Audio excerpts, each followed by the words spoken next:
My guest today is documentary filmmaker Aaron Wheeler. Now, he is captivated by stories that enhance reality and challenge others to look back at themselves.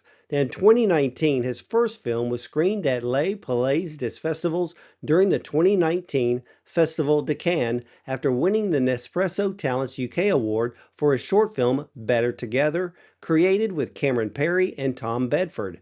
Following this, he has directed several short films and documentaries.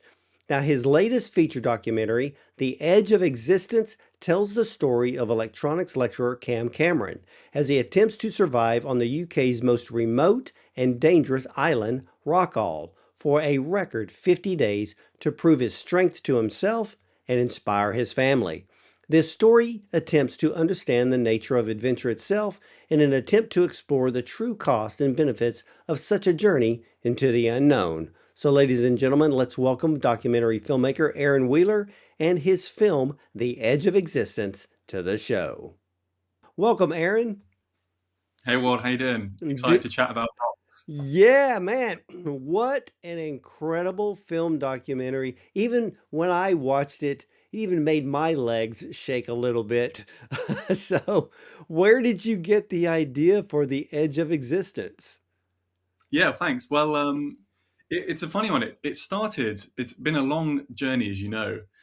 So it kind of started in COVID, really, and it was the kind of after the first year of COVID happened, and everyone was so isolated in London and well, all over the world. And it all came from me wanting to make a project about isolation and like there are people who choose to like isolate themselves in the craziest ways and give people like escapism through relating to being isolated or whatever. So that was like the real root. And then I had a vague memory of this rock that was in the UK that had some kind of weird like geopolitics. And so kind of Googled like, what's the UK rock that's far away or whatever. And then found out about Rockall and found the Wikipedia. And then it was like a treasure trove of just fascinating stories. And so that was kind of where it all originally came from. And the film was originally going to be a short project, just interviewing the people who had traveled to Rockall and to kind of understand their experiences and understand maybe why they were crazy enough to give it a go and travel there.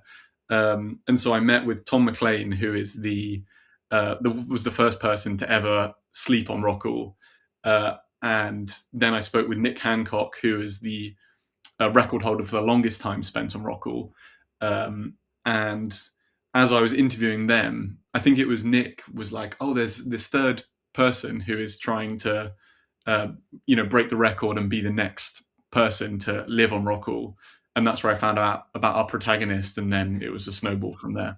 So, for the audience, what is Rockall and which country actually claims ownership? Yeah, it's a tricky question that, surprisingly. So Rockall is an island, which is technically actually an islet. So I think it's 15 meters wide and 17 meters tall. So it's kind of like a cube almost of just a little rock that sticks out of the ocean. Um, and it's technically Scotland, although it's almost halfway between England and Iceland. So it's really, really far out. And when you're there, there's nothing for 300 miles in every direction apart from sea. So, kind of if you imagine Scotland, there's the small islands as you go out into the North Atlantic. And then there's St Kilda, which is kind of a lot of people know about St Kilda as the kind of end of Scotland, and then it's sea. But then if you keep going and get seasick for a few days, you suddenly appear at this random little tiny rock, which is Rockall. Now it now it literally just sticks out of the water, and I understand that on all of the maritime maps, it's it's pinpointed to let the ships know don't get near it because you could actually hit that thing because if you're not paying attention to it or you don't see it at night, you're going to run into it. Yeah, there's actually been many stories of people who have been shipwrecked on Rockall. So there's someone called Basil Hall, who was a naval officer, I believe, who has a story, and he wrote a book called Hall's Travels and Voyages, where it was the first time that Rockall was written down, and I think it was 1811 or something, and that's the first mention of Rockall, and it's a story where his boat was shipwrecked, and it was really foggy, and they couldn't find where the rescue vessel was. And they took a wooden rowing boat and rowed over to Rockall and sent like a young lad or whatever up to the top of the rock to see over the fog, and then he saw the ship and came down, and they were rescued. That's how the story goes. So there's definitely been shipwrecks, I, and now the small ledge on Rockall that is the only kind of habitable area is actually called Hall's Ledge, which is after Basil Hall. well, I was really surprised that there's not like a beacon on top of that rock just to let other ships know they're getting too close. Yeah, yeah. Well, that actually has been.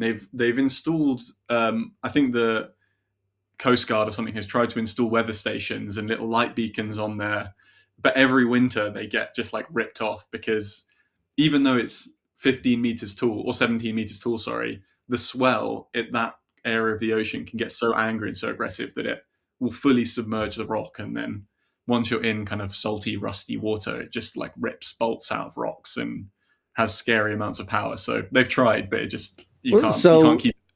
it's considered the North Atlantic then. Yeah, yeah, it's a fishing territory. So there's Malian, Outer Hebrides, Rockall is one of the fishing territories where they would give weather readings for fishermen, and it's in that kind of corner of the North Atlantic. So it's pretty angry seas. Oh yeah. Yeah, I mean, and you kind of get a sense of that in this film. But how did you come to meet Cam Cameron? Yes, so well, it was through Nick Hancock, really, one of the previous expedition leaders who kind of put us in touch. And originally, it was kind of just a means of this could be a way that we could go and get a few shots of the island and just go with Cam because he was kind of planning maybe just like a shorter journey there to see it for himself. Um, and then our kind of first session, he was talking about the idea of possibly trying to go and break the record. And then I can't actually remember. At some point, it was just like Cam's going for the record. He's not. It's not like a trip anymore. It's not a school trip. So kind of met him through us both trying to get there, and we didn't realize at the time, but we both were actually working on a project about Rockall for about a year without cottoning onto one another, or at least 6 months without cottoning onto each other. So we both started Googling around the same time. And then Nick was this person who like put us together, and we met, and he was so interesting and so open and just such a great character for the film, but also just like, I think a teacher for me. I learned so much about being a good person from him. And so he just became like the no-brainer protagonist for the story. Well, as a filmmaker, were you able to scout Rockall before filming the documentary? No, not at all. There's been people who have filmed there. So when Tom McLean went, the first person to go to Rockall, um, ITN or ITV, like a UK news broadcaster, sent a journalist out to film the landing for Tom, and all that footage still exists. So there was some footage, and then there was another Greenpeace expedition in 1997, I believe, and they also filmed a lot. So there was footage that we could use as like a pseudo recce, but yeah, until we were there, like we just had no clue what we were really going into. Well, you know, what I found interesting was, of course, there were so many challenges, but I'm curious as to why they took a sailboat to Rockall instead of a diesel powered ship. Yeah, it's a good question because you can get there obviously with a diesel powered ship, and it's a lot faster. Um, but it also is a lot more expensive, and that was probably the main limitation. It was kind of cost and then an environmental consideration because the wind is very abundant there and free to harness. So we we kind of opted for that because it made sense for several reasons, and then also probably the third benefit, which I hadn't really considered at the time, but it was actually a lot quieter to be sailing there. So for filming, we could do these like really nice peaceful interviews with like birds around rather than aggressive engines like powering through the ocean against the ocean's will. So that was kind of the main reason. Well, and you don't want to be burning up 1,000 gallons of diesel every hour to get out there, because, like you said, the cost of fuel now is absolutely outrageous. But what emotions did you have when you went to Rockall for the very first time? Yeah, it was funny. It was one of those things where I'm trying to think of another example. Um, it because I'd looked at it so much on Google and watched literally probably every clip that's ever been recorded of The Rock, and knew it inside out, and spoken to so many people about what it was like. Getting there was like a familiarity, and we left London at the very beginning of the expedition and went to Cam and filled up his van with his equipment and then drove to into Scotland to the port and then left. And all of that was like unfamiliar. And I was like anxious trying to work out how to like tell this story and like capture everything with Bryn Williams, who was our DOP, and Natasha Hawthorne Waite, who was our producer. And it was kind of the three of us trying to like navigate this thing. So like stress was really high. And then we spent, I think, kind of 3 or 4 days at sea. I got extremely seasick. Bryn was completely fine, so he filmed me being seasick, which is very nice to look at in the edit. Um, and so yeah, stress, chaos, not very fun. And then we suddenly were like 2 miles out from Rockall, and then you could start to see it, and actually like I kind of feel like I was calming down as we got there because I was like, this is now familiar. Like it was like a like a homely place, weirdly, where you kind of knew where the landing points were and you knew like where you'd set up your bed and all that stuff. So there was definitely for Cam and the expedition crew, it's like all systems go. Um, but I found it like actually quite calming and like structural and stable to be there because I knew filming was a lot easier because it was very like formulaic, filming the landing, and yeah, just as a place it felt nice and Well, familiar. So did it kind of feel isolated because you're like what, 200-300 miles from anywhere? yeah, I hadn't really been to sea that much to be honest before going, so it was quite like jumping in at the deep end. Um, but I could kind of only really liken it to what I imagine going to space is like, where you have, but it's like a 2D version, like you're just going flat along a plane instead of can float around wherever, because you're in this like little safe cabin in on the boat and it's fine, and when you're there like nothing can go wrong unless there's an issue with the vessel itself. But then if you go like 2 meters that way, you're just in like a seemingly infinite like expanse of chaos. um so that was quite scary, but yeah, it was nice. Yeah, I can relate to the seasickness because Oh really? way back in my past life, I used to load super tankers, and Oh wow. super tankers can't port, so you have to take a boat and you have to go to them, and Mm. and it can be extremely scary, and a Yeah. lot of Oh times, yeah, 'cause yeah, you're doing it in the they were middle of the smaller night, vessels. so. Yeah. So I can understand your emotions from being seasick. I know what that's like, and then just being out in the unknown, and then just Mm, dealing with whatever the elements are going to give you. So yeah, but when it came to the filmmaking, what were your mm. challenges that you had to overcome just to get the footage you actually needed? Because you had the trip out there, Yeah. you got to film Cam, and what he's trying to do, and then create this whole story. Yeah. Well, I guess for myself and Bryn and Natasha, filming is like what we do, so we really can control that. And obviously there are challenges, but with documentaries and the kind of way we approached it was quite like an agile filming, so we were kind of able to roll with whatever happened, which was quite nice. But then a huge part of the film is Cam filming himself, and he's got a credit as camera operator because all of the shots when he's on the island by himself, he's there alone. So he was finding the angles, choosing like the best lighting moments and things. So I think that was probably the biggest challenge, was like kind of briefing Cam on how to film, and then like trusting him that he was getting it and he was looking after the memory cards and backing things up correctly and all that stuff. Because once we left him, it was very, very slim communication opportunities. So it's just, yeah, let Well, him go and pray. Yeah, because that means you weren't going to be out there for the 50 days. You're basically dropping him off. And I guess Hmm. y'all stayed long enough to see him set up on the ledge to make sure everything was okay before you left. Yeah, yeah. So we arrived at Rockall at about 4 a.m. I think, um, and because it's so far north, it was actually pretty bright and sunny by then. So we kind of everyone was up early, and we just got going, unloading kit onto the rock. Um, and part of the film, there's the radio ham community, which is like an amateur radio communications group that's international, um, and they're hobbyist radio communicators. So they'll radio signal to one another and communicate in really confusing ways that I don't quite understand.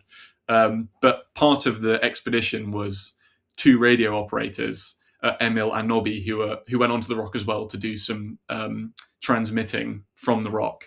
So we stayed on by the island whilst they offloaded. Cam got all of his expedition kit ready, and they were transmitting until their fingers were numb and just communicating with people all over the world. So we were probably with them once we arrived for 4 or 5 days, just kind of staying downwind from the rocks so that we would get slowly blown away, and then we'd try and sail back and get towards them so we wouldn't shipwreck ourselves. So we were by the rock for about 5 days, and then um, finally it was our time to leave, and we all the radio kit was packed off the rock, and then we sent Cam up his final rations and blasted the air horn and said goodbye. Wow. That for any film ever made, this one is like blind faith, wasn't it?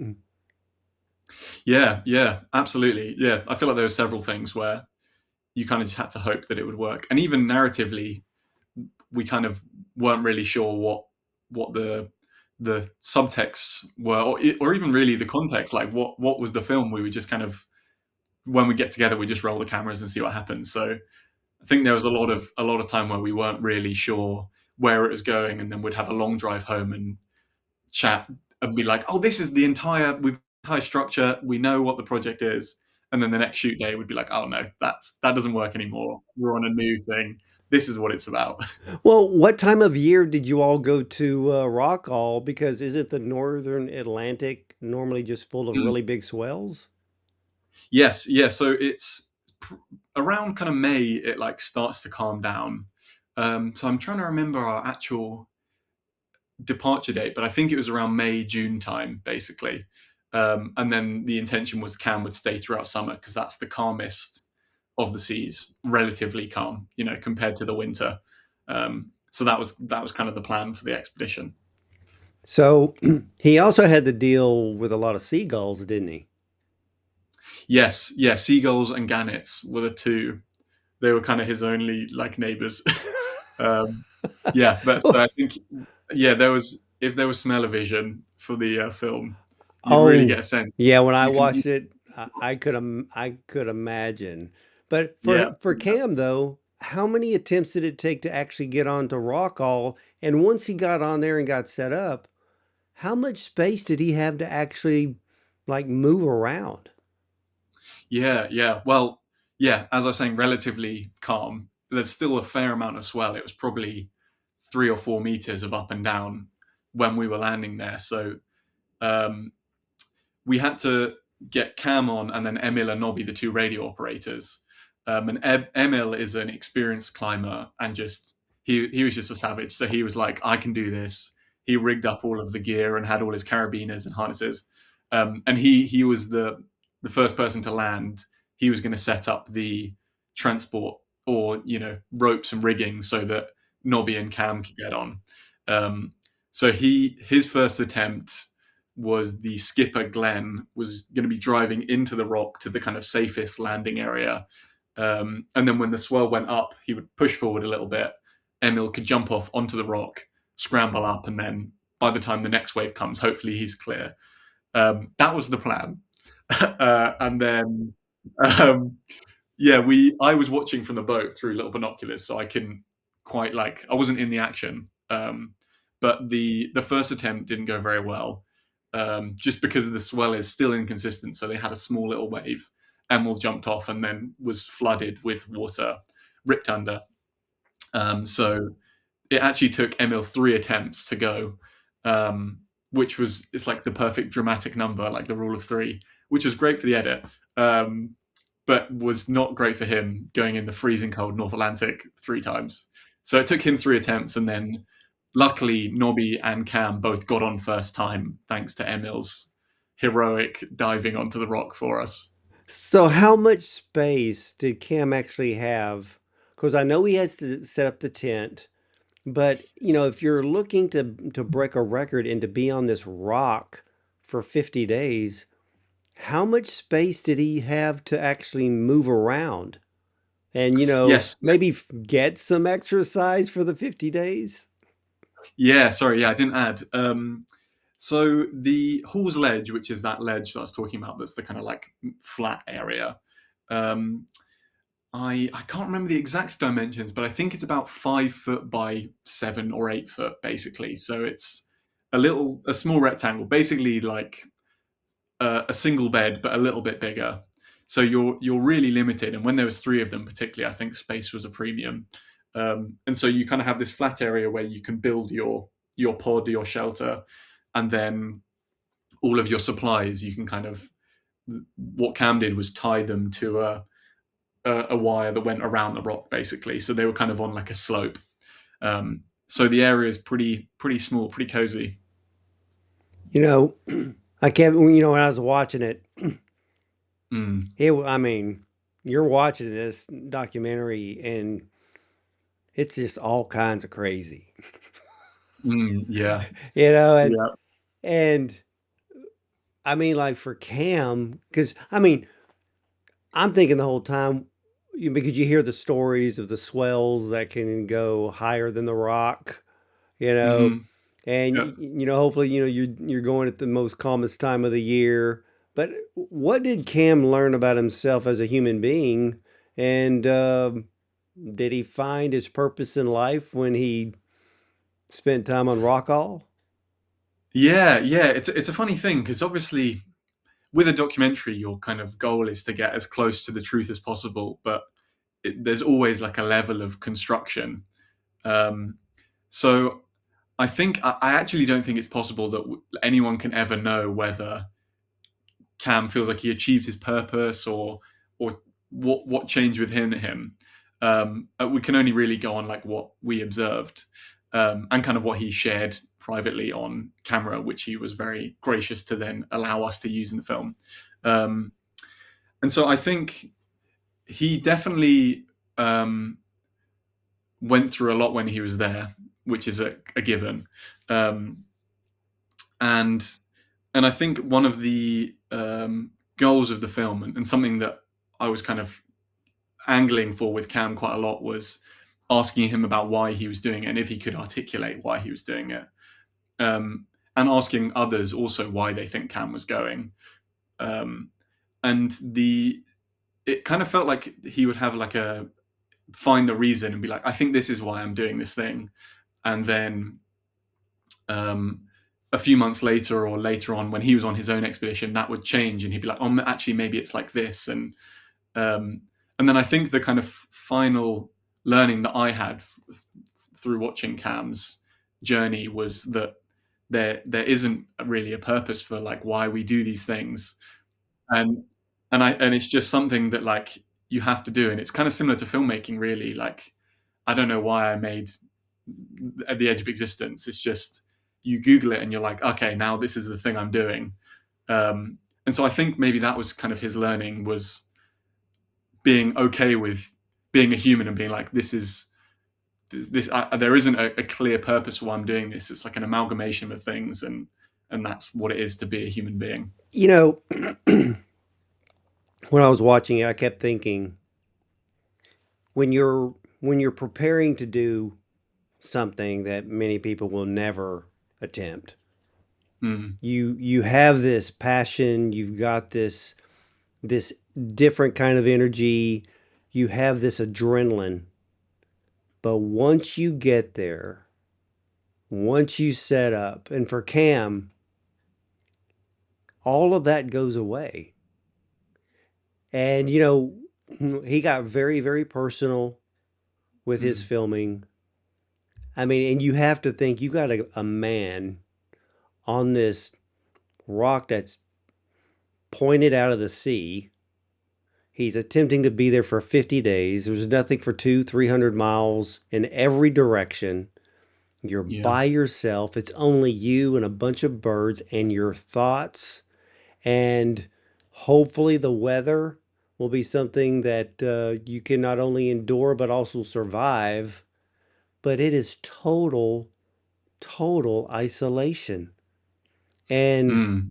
to me, once that happens, the reality sets in. But let's say the first 3 days go by and you realize there's not a whole lot to do. Yes. Yeah.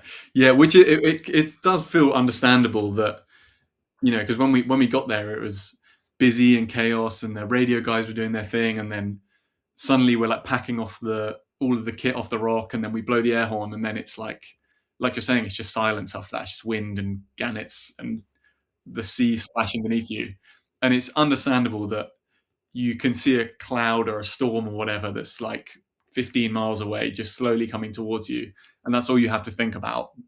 I think that would test anyone's mettle, really. Well, did he ever see any ships go by? He actually did. Yeah, there's not a lot in the documentary, I don't think, of other vessels around, but it's a really popular fishing territory, um, which is kind of part of the geopolitical complexity of Rockall, because the fishing there is really abundant, and so because it's technically Scotland, it means that only really the UK is allowed to fish there, particularly with Brexit and everything. And the fishing rights has been like a really heavily disputed and battled out thing between countries like Ireland, Iceland, Denmark. Um, so all in all, there is a lot of fishing boats around there, and so Cam would see them here and there. And actually, there was a really nice moment, which again didn't make the film, but father and son were sailing, and they saw Cam on the rock, and he waved over and managed to get in contact with them on the little radio he had. And they came over and said hi, and they threw him up some fresh fruit, which you do see in the film, which he's eating a pear. So yeah, that's why it's not Hollywood movie magic. That was a real pear that was fresh because someone threw it to him a few weeks in, rather than him having it on a like soundstage next door. That alone, just having that moment, probably brought him some joy and some peace to see and have some type of human contact amongst Mm. all of the isolation that he was dealing with. I mean, for for you and the rest of the team, when you all couldn't contact Cam, what was going through everyone's mind? Yeah, well, yeah, all of the fishing boats and the nice like sailing trips are all happening where it's sunny and the weather's good, which is what Cam had for the first half of the expedition. But as the storms come in, and as you get later throughout to the back of summer, suddenly the like fishing boats stop coming, and there's no one like having fun sailing trips anymore because everyone's like in port waiting for these storms to pass through. And for our communication, when it's overcast and horrible, because we were using satellite phones for communication, it means you can't get through as well. So the kind of time I imagine when Cam needed to contact his family and be reassured the most was during these storms when we actually couldn't communicate. Um, so yeah, when we would kind of occasionally get messages throughout his expedition where the weather was progressively getting worse, and he would give us updates. And uh, yeah, it was quite worrying. Like just knowing you'd send a reply to something and then just wouldn't hear for like a day or two, and you just have to hope that Well, did we'll he hear think back. he? Well, did Cam think he was going to survive? Um, at which point, Well, I didn't, or I should say, did Cam think that he was going to die on Rockall? um, I spoke with Cam after, and I think he said that it was the most scared he's ever been at moments on that trip, and he's been in some pretty scary moments in his life. Um, and so I think there was certainly points where he thought he was going to die.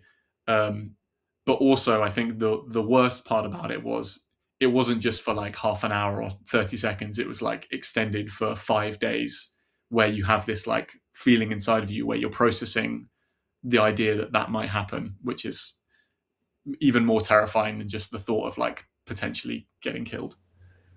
Wow. You bring up a very big point here because it's not thinking 30 seconds or maybe for an hour, but to have that thought for like 5 days because of the weather. Mm, I mean, I can't even fathom the fear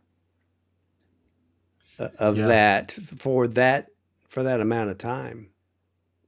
yeah, yeah, yeah.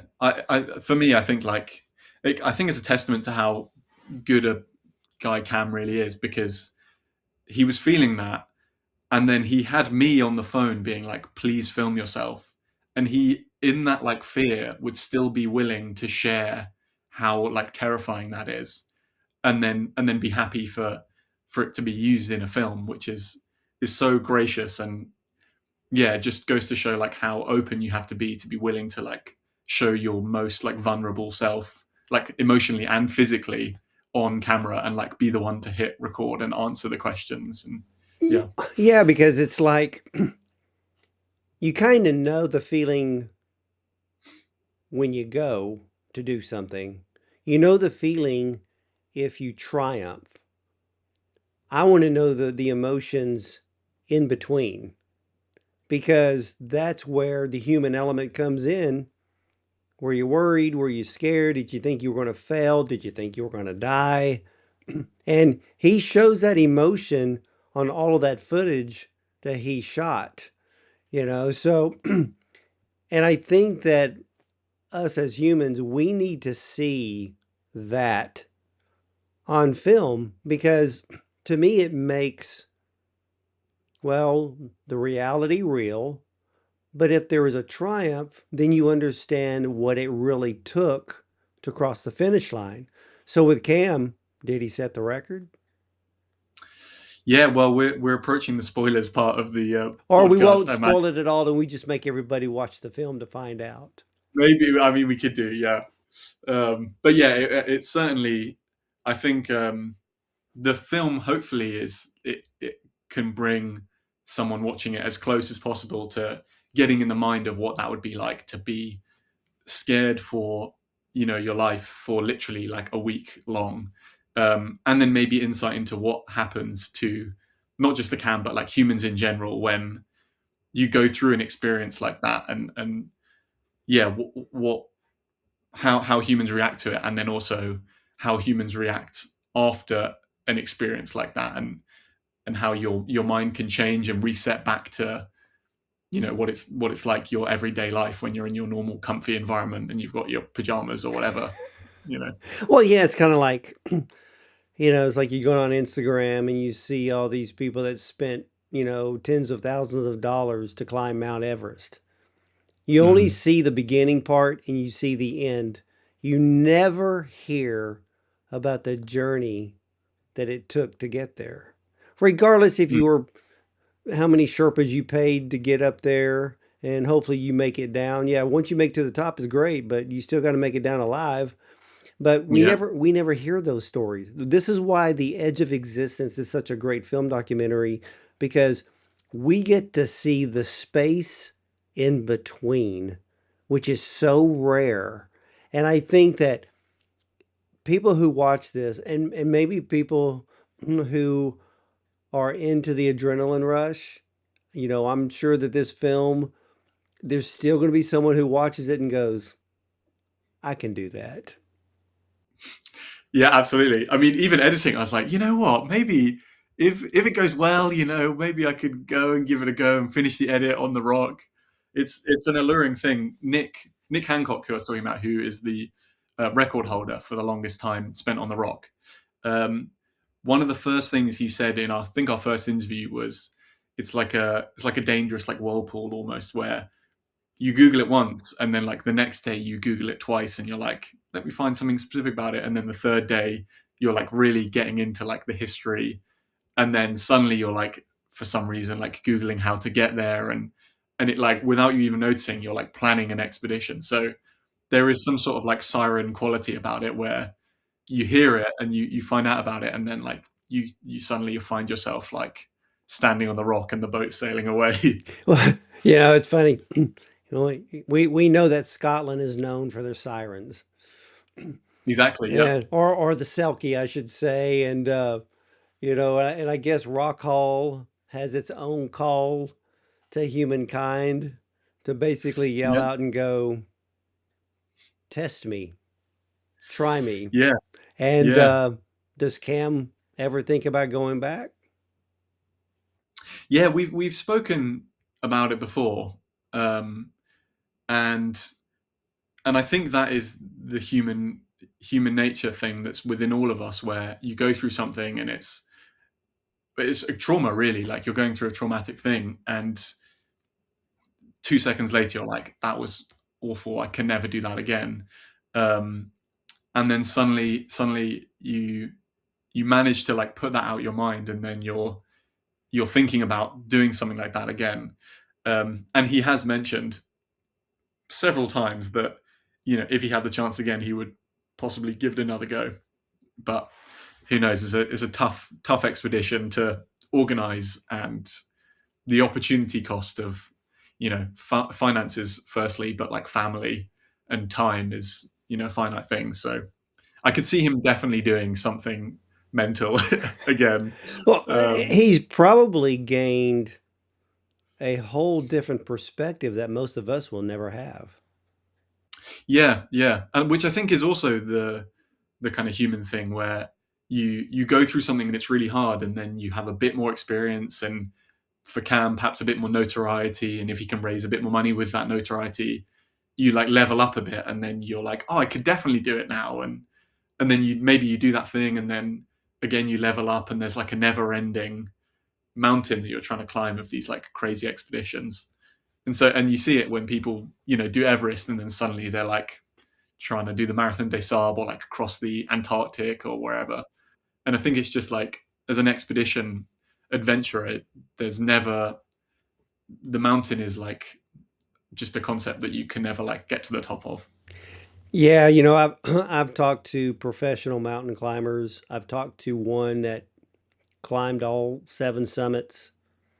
Oh wow. I talked to a female mountain climber that did the same thing, and she did K2, which is Mm, the most dangerous mountain on the planet. And that's the one in yeah. Pakistan, for ladies and gentlemen. If you ever want to Google it, look up K2, and you will see something that most people have never been able to do, is to reach the top. But it's amazing how many women have actually made it to the top of K2. So there's a whole nother story there. But I just Certainly. love the fact that we as humans will attempt anything. Yeah, yeah. And it feels like there's no like mountain that hasn't been climbed now and stuff, but we somehow still find a way to be the first person. I mean, people have been to the furthest they've ever been away from the earth in the past like month.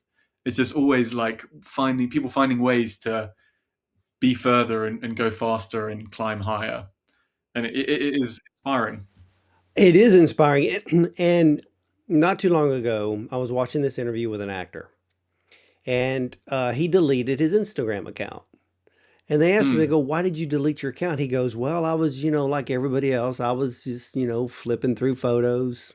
You swipe up over and over again." And he goes, "And I came across this photo of somebody that had climbed Mount Everest, and they took a picture standing at the very top of the world." And he goes, "And I sat there and I looked at the photo and I went, I should have never seen this, because with social media, we're seeing things that most of us will never see or experience." And for him, he was just like, it was almost like a stolen moment, to where mm, those who have been there should be the only ones to see it. for those that are we're down here on the ground and we should only have the thought or the dream. We should never have the photo. Now, of course, we know when Sir Hillary, made it Mm. to the top, there was a photo taken, but still, part of me was like 50-50 with his answer. And I'm like, I get where he's coming from. But at the same time, we live in a world now in which we see everything, but there's still great inspiration there. Yeah, that is, yeah, very interesting. It's like, yeah, you're the thief, like stealing the moment. And I guess nowadays, when there's one photo of Hillary at the top of Everest, it's like that's like a really special thing, and it's like a piece of art in itself. Whereas now it's like you there's infinite photos of someone standing in every position of Everest, and like, And standing in line. yeah, yes, yeah, standing in line on Everest for sure. But it's just like so accessible that, um, yeah, I think that's taken a lot of the like magic out of expeditions.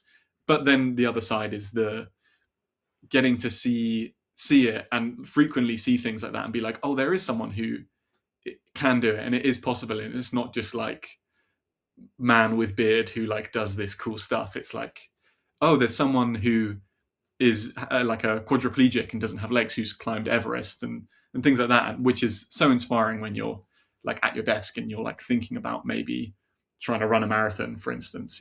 Well, yeah, and to me, Cam Cameron is a man among men because he fought the isolation. There's no isolation on Everest, you know? Mm, I mean, if you're solo, you still have a Sherpa nearby. And but Cam, I mean, to attempt it on Rockall. I mean, when I watch the documentary, I'm just like, because I'm not into water.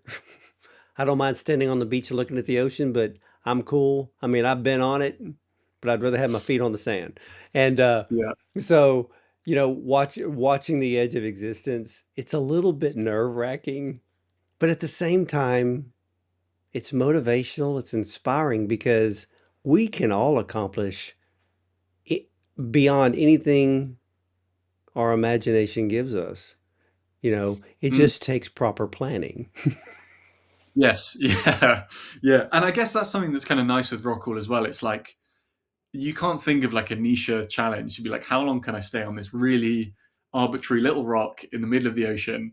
And it's like everyone has this like really specific small goal that is just for them, like that's their Everest or whatever. And it's nice seeing such a niche journey and then be like, oh yeah, my thought to, I don't know, like juggle 15 like, I don't know, whatever, water bottles at once is like a worthwhile thing that I should try and like pursue. You gave me an idea, Aaron. I think you may have a new documentary to think about, and I Juggling. think the title of the new one should be "What's Your Everest?" Yeah, there you go. Yeah. And because everybody has their idea of what victory would be, triumph would be. What if I did this or I did that? And I think everybody should have that feeling and try to achieve something that maybe seems crazy to those around them, but crazy's good. But what's next for Aaron Wheeler? It's a good question, really. I think I was so lucky with Rockall, like I was saying, that it like I just Googled like something vaguely and it like opened up. And in my head, I was like, oh, this is what documentary filmmaking is like. You just Google one sentence and then like Google Gemini is like, here's your film that no one's ever made. And it's like a really interesting world. Um, and so now having finished Rockall and kind of started like putting my fishing rod out, it's a real journey to like find documentary stories. So um, I'm kind of enjoying still like sharing Rockall, but also kind of fishing and researching for new projects. So I've got a few small kind of documentaries that I'm hoping will snowball. Um, so yeah, who knows? So where can everyone see The Edge of Existence? Yes, so it's currently playing in a few film festivals that should be kind of happening still over the next year, really. So hopefully there'll be somewhere that's around that's not far, that people can watch it in a cinema, which I think is a great place to watch like scary waves flying at you. And then hopefully beyond that, it will be available online within the next year or so. Well, ladies and gentlemen, if you're attending a film festival and The Edge of Existence is an official selection, you have got to make sure you're sitting in the audience because this is the type of film you have to see in a theater because you're going to really, well, you're going to absorb the essence of this whole film when you see it on the big screen because it is a man versus nature and a man with motivation and adrenaline running through his veins. And this is something I think will inspire millions of people. But, ladies and gentlemen, Aaron Wheeler's latest feature documentary, The Edge of Existence, well, it does tell the story of electronics lecturer Cam Cameron as he attempts to survive on the UK's most remote and dangerous island, Rockall, for a record 50 days to prove his strength to himself and inspire his family. Now, this story attempts to understand the nature of adventure itself in an attempt to explore the true cost and benefits of such a journey into the unknown. Now, this film is about man versus nature, but also man versus himself. There are those brave souls that attempt things that many, well, they just don't make any sense. But if there is a mountain, it's meant to be climbed. And the edge of existence shows us that one man's dream, determination, and maybe a bit of crazy, but crazy can help us achieve the impossible. This film is an inspiration to millions, and I hope you check it out when it comes to a film festival near you. And Aaron, I want to thank you so much for sharing this incredible feature documentary with me. Thanks so much. It's always great word to chat. So yeah, thanks for having me on. Hey, you're very welcome. And ladies and gentlemen, again, if you're attending a film festival in the edge of existence, it's a full length feature documentary. If it's showing, you've got to see this film. And here's the cool thing about this film I don't think anybody else is going to attempt a film of Rockall. So I think what Aaron Wheeler did just like Cam Cameron, he achieved the impossible and that no one will be able to match it. So with that, ladies and gentlemen, you can watch or listen to all of the Bond on Cinema interviews at bondoncinema.com. Check out our Prime show, our YouTube channel. We're also on Spotify, iTunes, and more. And remember, you're either going to see me at the movies or from the red carpet.